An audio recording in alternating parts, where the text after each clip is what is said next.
DC সার্কিটের আরও একটি ম্যাথ ক্লাসে আপনাদের স্বাগতম। প্রশ্নে বলা আছে find equivalent resistance between A to B in the following circuit, অর্থাৎ এই সার্কিটের এ এবং বি প্রান্তের সাপেক্ষে মোট বাধার যে পরিমাণ সেটি আমাদেরকে বের করতে হবে। তবে চলুন সেটি কিভাবে আমরা দেখে নিই। এই সার্কিটটিতে অনেকেরই এই অংশে প্রবলেম হতে পারে সিরিজ প্যারালাল বোঝার ক্ষেত্রে। তবে চলুন এই অসুবিধাটি দূর করার জন্য আমরা আরও একটি চিত্র এঁকে নিই। এই চিত্রকে কেন্দ্র করে এখানে আমরা দেখতে পাচ্ছি যে 7 ওহমের রোধ এখানে বসিয়ে দিলাম, তারপর 2 ওহম, তারপর আবার 2, এরপর এই রোধটিকে আঁকবো আমরা, এটিকে আঁকলাম। এরপর আমরা দেখতে পাচ্ছি এই রেজিস্টর এবং এই রেজিস্টর মাঝে আরেকটি রেজিস্টর আছে যেটা 4 আমরা বসিয়ে দিলাম। এরপর আমরা একটু যদি ভালোভাবে লক্ষ্য করি যে এটি হচ্ছে একটি কন্ডাক্টর, এর মাঝে কোনো বাধা নেই। এই অংশটিকে যদি আমরা এখানেও জুড়ে দিই, আবার এই অংশটিকে যদি আমরা এখানে জুড়ে দিই, তাও একই একটি তার বা নোডের পরে তার অবস্থান হবে। অর্থাৎ এই অংশটিকে এখানে সংযুক্ত করে দেওয়ার মানে হলো আমাদেরকে একটু বিভ্রান্তকর অবস্থা সৃষ্টি করে দেওয়া। তাই এটি যদি আমরা বুঝে থাকি যে এই কন্ডাক্টর একটি একক নোড হিসেবে বিবেচিত হয়, তাহলে এটিকে আমরা এইভাবেও অঙ্কন করে নিতে পারি।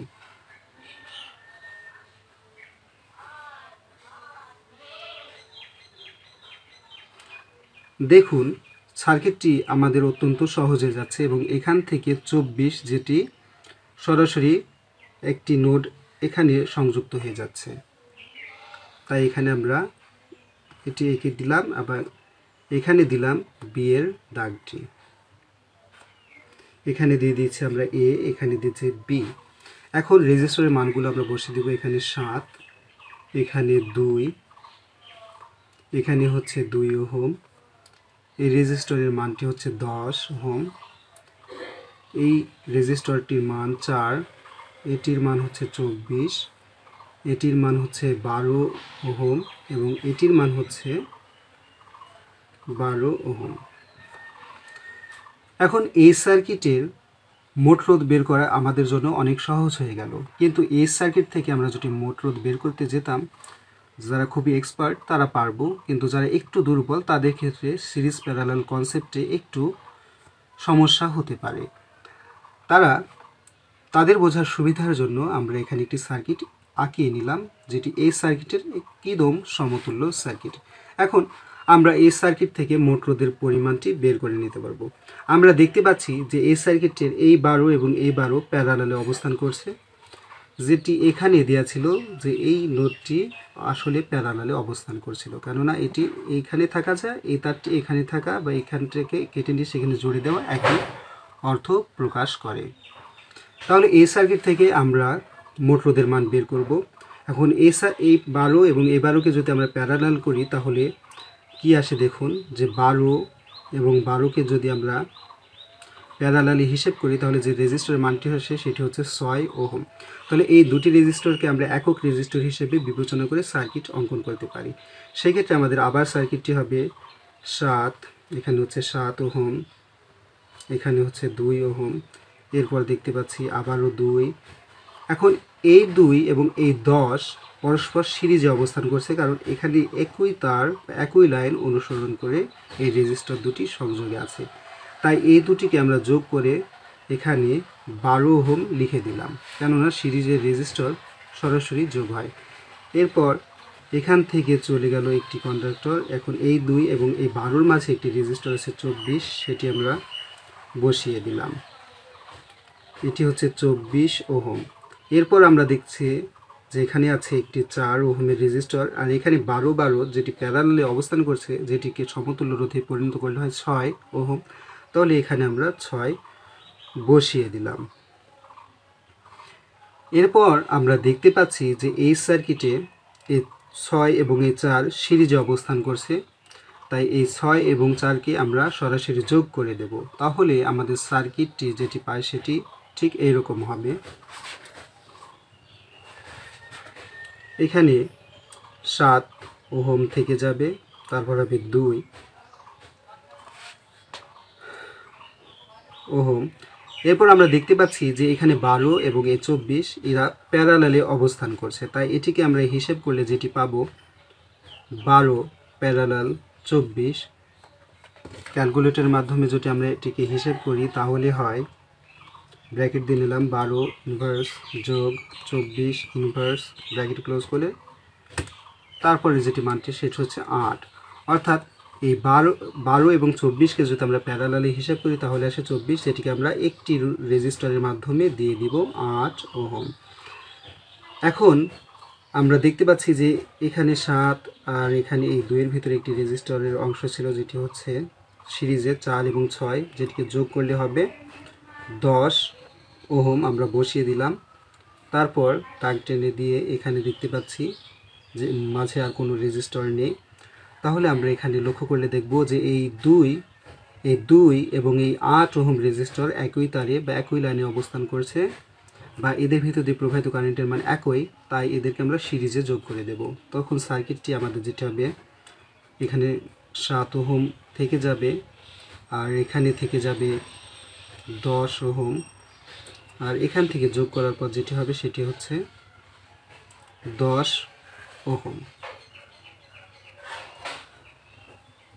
এখন আমরা লক্ষ্য করলে বুঝতে পারবো যে এই 10 আর এই 10 প্যারালালে অবস্থান করছে। এখন যদি 10 প্যারালাল আমরা 10 করি তাহলে যেটি আছে সেটি হলো 5। তাহলে এই 10 এবং এই 10-এর সমতুল্য রোধ হয় 5। তাহলে এখন যদি সার্কিটটি আমরা আবার আঁকাই তাহলে হবে এখানে সেই 7 আর এখানে সমতুল্য করে নেওয়ার পর কি থাকে, 5 থাকে, 5 ওহম। এটি হচ্ছে সেই বিন্দু, এটি হচ্ছে বি বিন্দু।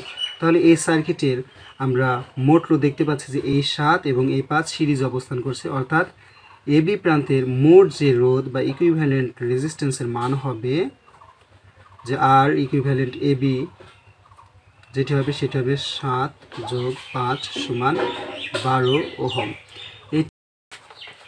এই অঙ্কটি এতগুলো স্টেপ ফলো না করে আমরা একটি বা কিছু সংখ্যক নিয়মের মাধ্যমে অনায়াসে এই 12 ওহম রেজিস্ট্যান্সের মান পেতে পারি এই সার্কিটটি হতে। তবে চলুন সেটি কীভাবে আমরা দেখে নিই। যে আমরা এবি এর মাঝে রেজিস্ট্যান্স বের করতে চাই, তাহলে এই সার্কিটটি লক্ষ্য করুন, এখানে 10 আর এই 2 সিরিজে অবস্থান করছে, তাই আমরা এখানে লিখব 10 + 2, যেটি উভয়টি এই 24 ওহম রোধের সাথে প্যারালালে অবস্থান করছে, তাই এখানে প্যারালাল দিয়ে আমরা দিব 24।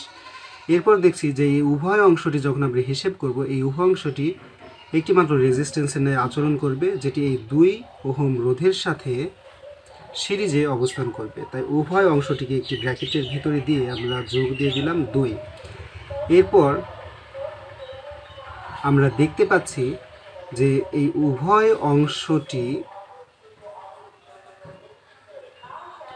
এই অংশটির সাথে প্যারালালে অবস্থান করছে, অর্থাৎ এই উভয় অংশটিকে আবারও একটি রেজিস্টার হিসেবে বিবেচনা করতে হবে এবং এই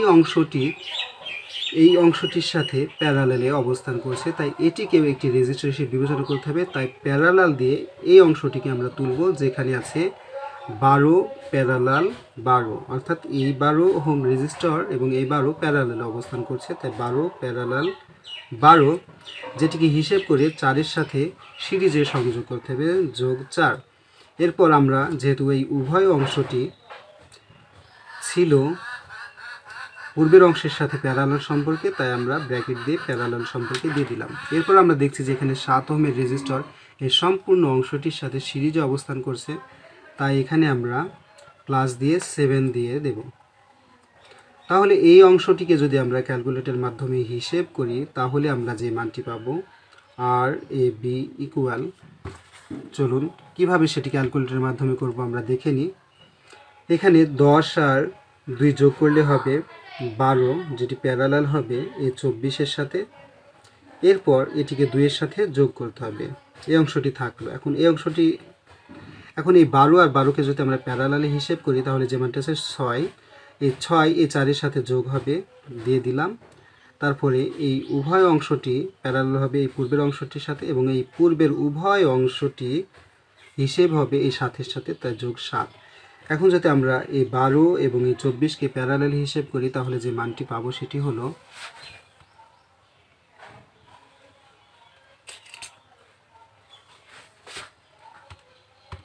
12 ইনভার্স 24 ইনভার্স হোল ইনভার্স, তারপর যে মানটি এসে সেটা হচ্ছে 8।